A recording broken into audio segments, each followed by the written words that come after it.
More bad news for Top Rank. Their main event is called off after a positive test. What up, Fight World? It's your boy Ego, and I'm back with some more boxing. Make sure you smash the like button. Also, subscribe to the channel for the latest and greatest in boxing. If you want to become part of the gang, notification gang, please hit the bell icon. Shout out to the super chats, channel donations, the Venmo donations, the Cash App, and the Patreon family. We working. Sign up for Patreon. I got some cool stuff coming. Link is in the description. You can also become a YouTube channel member with the same perks. To become a YouTube channel member, just hit the join button below next to the subscribe button underneath this video. Now, more bad news for Top Rank. Boxing is back programming. Ever since the pandemic, they've been, trying to do like a soft return to the sport, and it's been marred with little hiccups and, various things that have went on, compromised and canceled.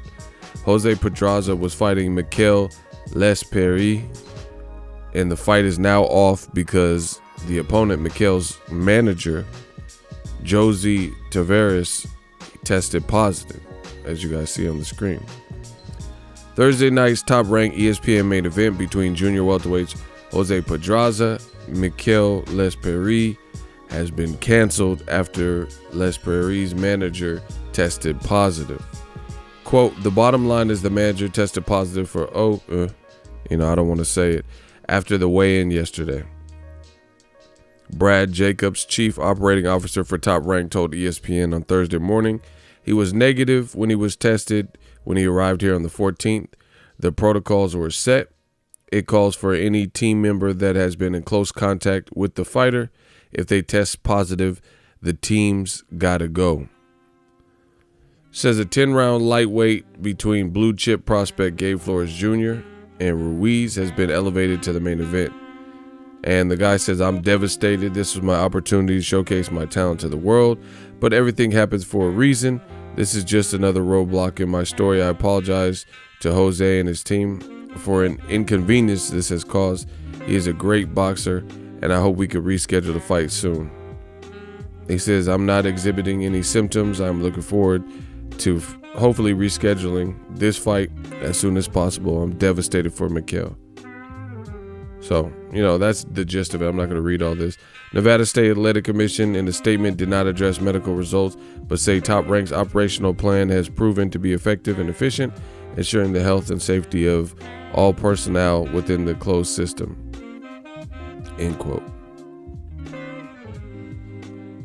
So, this is just bad news. Like, first of all, Top Rank kind of rushed back. They were the first ones to come back into boxing and say, hey, boxing is back. You notice DAZN and PBC to this point, they haven't really said what their game plan is, especially PBC, because I look at that their roster, and they got a lot of fighters with a lot of different fights that they can make with their roster, and they haven't said anything. But Top Rank was, wanted to be the first one back, and on ESPN, you got a main event. You look at some of the cards, they've been very mild in general. Like, some people that are diehard boxing fans, really including myself, haven't even watched some of these. Actually, I haven't really watched many of the Top Rank cards since they came back. For starters, they're on at a unique day, like Tuesday and Thursday. You see what I'm saying? So midweek, I'm working. I'm doing stuff and banging out content. So, my situation is a little bit different. And then the cards haven't really been compelling. They haven't been matchups that, must-see TV or whatever. But beyond that, Michaela Mayer, she tested positive, got booted from the card. She's a known person that boxing hardcores, at least, might know of. Same thing with Jose Pedraza, who got stopped by Gervonta Tank Davis and fought Lomachenko. And he's a former champion, former two-time champion.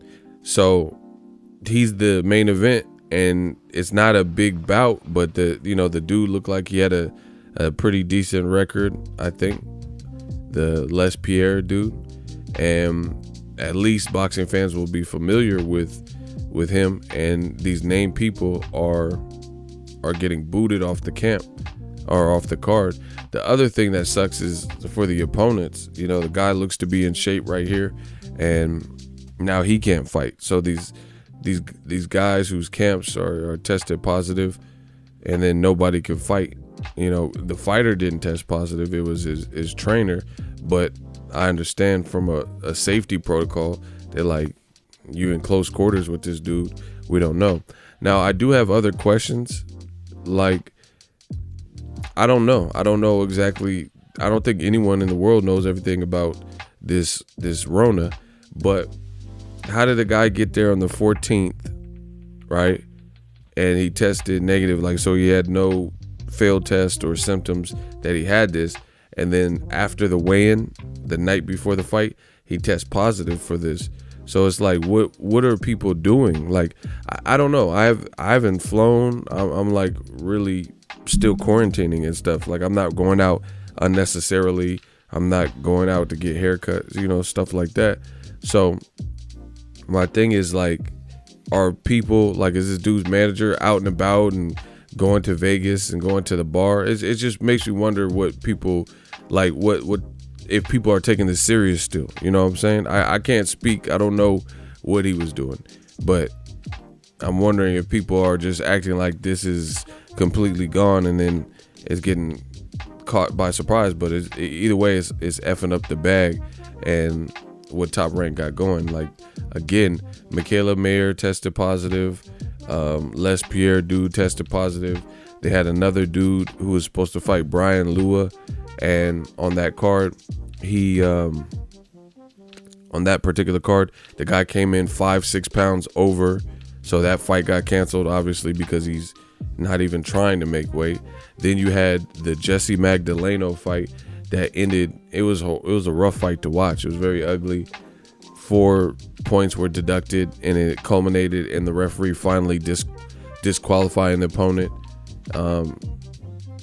It's just like, I don't know. It's making it hard for boxing fans to kind of get into this. DQs, cards falling apart. Because you have to understand, back in the day, boxing used to have maybe, 8 to 15 cards on a particular, or fights on a particular card. Now that's been reduced to 5. So with less volume of fights, because for the expenditures and expense of the Ovid testing, and then when fights fall apart, it takes a 5-fight card down to 4, and in this case, your main event. So there's just been several mishaps, and it is making me wonder, how is this beneficial to ESPN? You see what I'm saying? Like, you looked at the Shakur Stevenson, the Greer, Magdaleno numbers. They all did about the same. None of them are even anywhere near 1 million views, which is concerning considering how many subscribers ESPN has built in. They have a lot of built-in subscribers. It's a known brand in America, and bouts are just falling off like flies. It's kind of weird. But if you do want to sign up for ESPN Plus, they do have other content like docuseries, documentaries. Use my link in the description. They just put up the Bruce Lee B. Water, Lance Armstrong. I got to check for the Mark McGuire, Sammy Sosa one, but they got a lot of content in the way of that while live sports are getting figured out. So click the link in the description if you want to help the channel in a phenomenal way and get ESPN Plus. Get it as a standalone app, or you can bundle it, ESPN Plus, Hulu, and Disney Plus. All 3 apps for one price, $12.99 a month.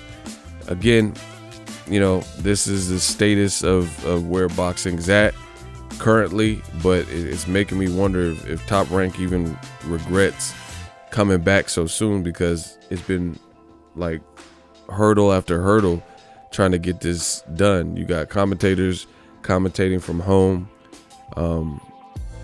You got a couple COVID. Actually, there's another one. What's his name? Edgar Vasquez. So, he had a fight and his opponent tested positive too. So it's another, hold on, let me see if I can find it. So it's been crazy. It's been that's like 4 fights that got canceled just off of Rona.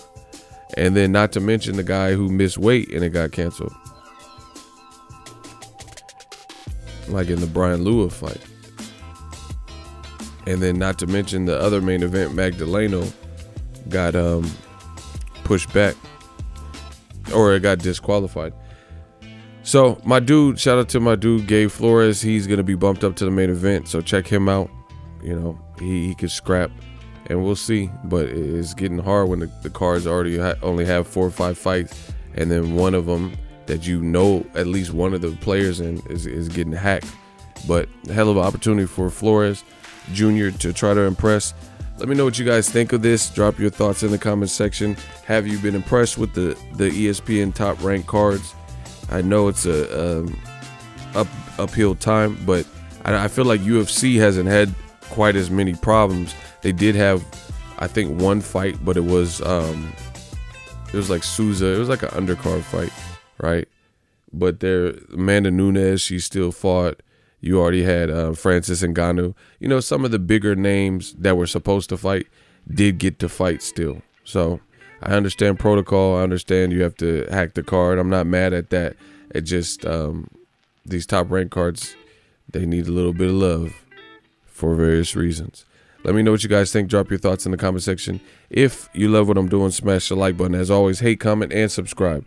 Till next video, is Ego signing off. So if you enjoyed this video and want more content like this on the channel, you can show your appreciation by going to the PayPal donate button or the YouTube support button, and you can donate any amount that you feel is equivalent to the value of this video. Much more to come. Thank you guys for your support. Boxingego, the future of boxing.